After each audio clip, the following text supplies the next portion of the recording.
My girlfriend announced. We're polyamorous now, I already have someone. I said, congratulations. Then I started dating her stepmother who'd been single for 3 years. When she saw us at a restaurant, her open mind suddenly had very specific boundaries. I, 29 male, was sitting on the couch watching the game when my girlfriend Bethany, 26, walked in with this weird energy. You know that vibe when someone's about to drop something heavy, but they're trying to act casual? Yeah, that. She sat down, muted the TV, mid-play B2, and goes, we need to talk about evolving our relationship. I already knew something was up. She'd been working late a lot, new clothes, constantly on her phone giggling. I'm not stupid. I've been doing a lot of reading and soul-searching, she said, pulling out her phone to show me some polyamory article. Monogamy is actually a social construct designed to control people. I think we should open our relationship. I took a sip of my beer. Okay. Her eyes lit up. Really? You're not mad? Why would I be mad? You're an adult who can make her own choices. She practically bounced with excitement. Oh my God, I'm so relieved. I was so worried you'd freak out. Actually, I should be honest. I've already connected with someone. His name is Terrence. He's from my pottery class. Pottery class. The one she started 6 months ago. Kun. We haven't done anything physical yet, she added quickly. I wanted to talk to you first, but we have been texting and there's definitely something there. I nodded. Congratulations, she blinked. That's it? Congratulations? What else should I say? You've made your decision. You've already got someone lined up. Seems like you've got it all figured out. She spent the next hour explaining the rules. We could both see other people, but we had to be honest about it. No bringing people to our apartment. Protection always. Check in with each other about feelings. She had a whole PowerPoint, basically. So, she said finally, are you going to start dating too? Maybe.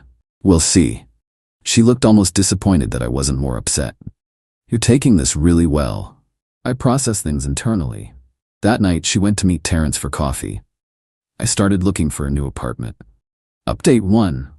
So things got interesting. First, let me clarify. I moved out the next week. Found a decent studio downtown. Bethany kept texting about how this didn't mean we were breaking up, just expanding our love. I responded with thumbs up emojis mostly. She started posting constantly about her journey and how love isn't finite, and all these quotes about freedom and authentic living. Terrence started appearing in her stories. Dude looks like a store-brand yoga instructor. Man bun, hemp necklace, the works. Meanwhile, I focused on my own life. Hit the gym more, reconnected with friends. Actually pretty peaceful. Then came Dorothy. Dorothy, 48, is Bethany's stepmother. Been in her life since Bethany was 15. Her dad passed 2 years ago from cancer, and Dorothy's been single since. She's honestly awesome. Runs a successful catering business, super funny, looks amazing for her age. Think Sofia Vergara vibes. I ran into her at the grocery store. She was struggling with a massive bag of rice. I helped her get it in her cart. Oh, Liam, how are you, sweetheart? She gave me this huge hug. I haven't seen you in weeks. Bethany said you two are trying something new? I laughed. That's one way to put it. She brought that Terrence boy to dinner last week. He spent 20 minutes explaining to me why free-range chickens have better chakras. I lost it. She laughed too. You want to grab coffee? She asked. I could use some normal conversation. We talked for 3 hours about her business, my job, books, travel. Not once did she mention polyamory or chakras. It was really nice. She texted me the next day. I'm catering an event tomorrow night and my assistant just bailed. Want to earn some extra cash? I said yes. We worked that event together, me basically being her sous chef and server. We made a good team. She was professional but fun, kept making me laugh with commentary about the guests. At the end of the night, splitting tips in her car, she goes, this might be inappropriate, but would you like to have dinner sometime? Like actual dinner, not a work thing. I looked at her, really looked at her, this beautiful, successful, funny woman who'd been dealt a rough hand but kept going. I'd love that. She smiled. Bethany's gonna lose her mind. Bethany wanted an open relationship. Oh honey, she wanted you to sit at home crying while she played with her new toy. She didn't expect you to actually use your hall pass. Update 2, Dorothy was right. So we kept things quiet at first. had a few dinners, went to a wine tasting, saw a comedy show. Look, I'm not gonna lie, it was amazing. Dorothy is everything Bethany pretended to be. Actually cultured, genuinely funny, successful without constantly talking about it. The chemistry was insane. That thing where you can talk for hours or just sit in comfortable silence, we had that. One night, about 3 weeks in, she goes, "You know we're gonna have to tell her eventually." Tell her what? We're just two consenting adults enjoying each other's company. She kissed me. First time.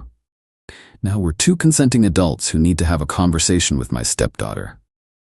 But before we could, the universe handled it for us. Dorothy and I went to this nice steakhouse downtown. We're having wine, laughing about something stupid her client said, when I hear, "What the F?" Bethany, standing there with Terrence and another couple. Her face was red, like cartoon-level red. "Hi, sweetheart," Dorothy said calmly. "You remember Liam? What are you doing?" "Having dinner. The ribeye here is excellent." Bethany's mouth opened and closed like a fish. Terrence looked confused. "Babe, who's this?" "That's my boyfriend." "Ex-boyfriend," I corrected. "We're polyamorous now, remember? And this is my stepmother." Terrence's eyes went wide. "Whoa, that's actually kind of evolved, babe. Like breaking societal taboos and conventional family structures." "Shut up, Terrence." The restaurant was staring. The manager was approaching. "Perhaps we should discuss this outside," Dorothy suggested. Bethany stormed out. We followed. On the sidewalk, she completely lost it. "This is sick. You're doing this to get back at me." "Actually," I said, "I'm doing this because Dorothy is an amazing woman who I enjoy spending time with." "She's old enough to be your mother," Dorothy laughed. "I'm 48, not 68, and last I checked, age gaps were part of your love has no boundaries philosophy. This is different." "How?" I asked. Because she's my family." "Stepmom," Dorothy corrected. "And barely that anymore since your father passed. We see each other what, once a month? When you need money?" Ouch, but accurate. Bethany only called Dorothy when she needed something. "You can't do this," Bethany said to me. "We have rules." "Which rule am I breaking?" "I'm seeing someone else. I'm being honest about it. I'm not bringing her to our apartment, which doesn't matter anyway since I moved out." The rule about not being vindictive. I don't remember that PowerPoint slide. Terrence tried to interject. "Maybe this is actually beautiful? Like, love really is infinite." And Terrence, "I swear to God." Dorothy stepped forward. "Bethany, you wanted an open relationship." Liam agreed. "Now you're upset because he's actually participating? That seems a bit hypocritical." "With you? My mother?" "Stepmother. And you're right, it's awkward. But you created this situation. You can't be mad that people are living by the rules you set." Bethany started crying. Not sad tears, rage tears. "This is so messed up. You're both disgusting." She stormed off. Terrence gave us an awkward peace sign and followed. Dorothy turned to me. "Well, that went better than expected." "Really?" She didn't throw anything. Update 3. The extinction burst, learned that term from you guys, began immediately. First came the family assault. Bethany called every relative Dorothy had, telling them Dorothy was a predator who stole her boyfriend. Most of them laughed. Dorothy's sister actually said, "Good for her. Liam's cute." Then came the social media campaign. Bethany posted this long thing about how she was betrayed by two people she trusted, and how some people use progressive relationships as weapons. Girl, what? The comments were not what she expected. "Wait, didn't you start the open relationship? So it's only okay when you date other people?" "Dorothy looks happy. Good for her." "Terrence seems nice. Why are you mad?" She deleted the post within an hour, but here's where Bethany really messed up.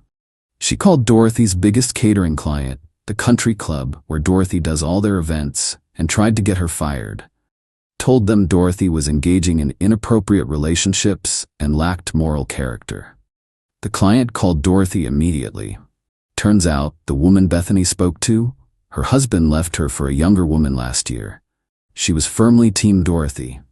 Not only did Dorothy keep the contract, but the country club lady invited us to their Halloween gala as her personal guests.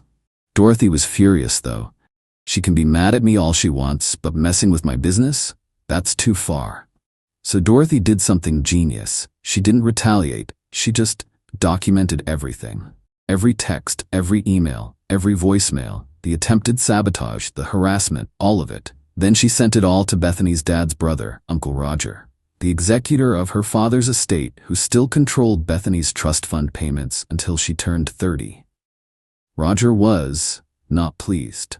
Called Bethany immediately and told her if she didn't stop harassing Dorothy, he'd consider her behavior a violation of the sound mind and judgment clause her dad put in the trust. Bethany called me screaming, "You turned my family against me." "No, you did that by trying to destroy Dorothy's business.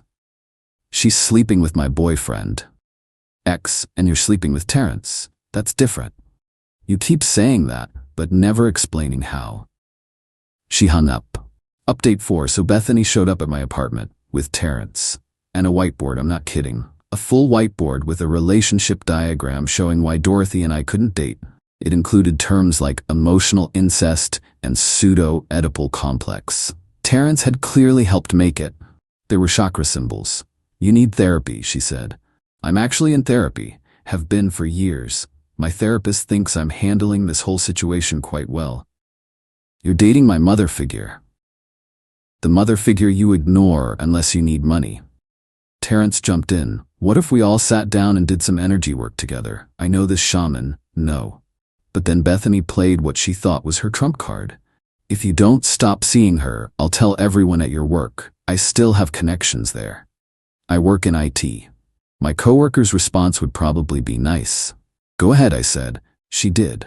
She called my coworker Jerome, who she'd met at a company barbecue.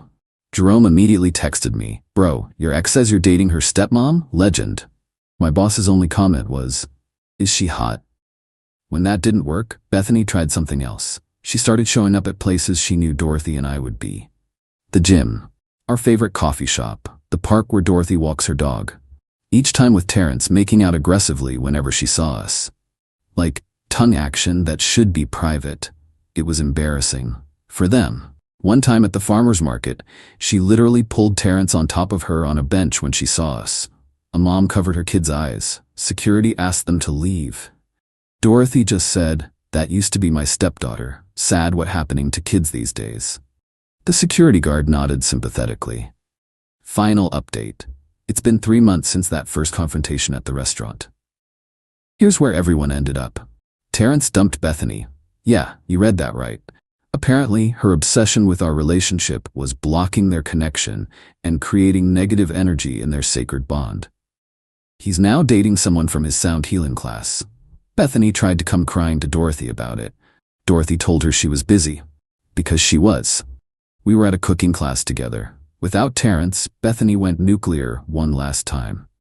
She created a whole website called mystepmomstolemyman.com with pictures and everything. Problem is, she used photos from Dorothy's business Instagram without permission. Dorothy's lawyer sent a cease and desist. The website lasted 36 hours. But the best part? Remember Uncle Roger? He didn't cut off her trust fund, but he did require her to attend therapy twice a week to keep receiving it. Real therapy, not Terrence's chakra stuff. Last week, I ran into her at the coffee shop. She was alone reading some self-help book called When Love Becomes Obsession. "Hi, Bethany." She looked up surprised.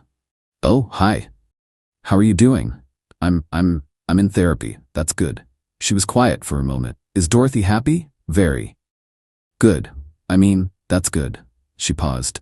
"I really thought you'd just wait for me, you know? Like I'd have my fun with Terrence and you'd just be there. That's not how open relationships work." "I know that now." She actually laughed. Bitter but real. "My therapist says I have issues with control and abandonment from Dad dying. Apparently I was testing whether you'd stay no matter what I did. And that's really messed up." She stood up. "I'm not saying I'm okay with you and Dorothy. That's still weird as hell, but I get that I caused this." She left. Dorothy and I are still together. It's been 6 months now. Her business is thriving. She just landed a huge contract with a hotel chain. I got promoted to senior developer. We're talking about moving in together. Yeah, it's weird that she used to be my girlfriend's stepmother. But you know what? Life's weird. Bethany wanted to blow up our traditional relationship for something evolved and free. She just didn't expect me to actually be free. The funny thing is, I never planned this. I didn't set out to date Dorothy as revenge. It just happened. 2 people who'd been hurt by the same person, finding comfort and then something more in each other. Bethany's in therapy dealing with her issues. Terrence is off aligning someone else's chakras. Dorothy's teaching me how to make the perfect risotto. And I'm happier than I've been in years.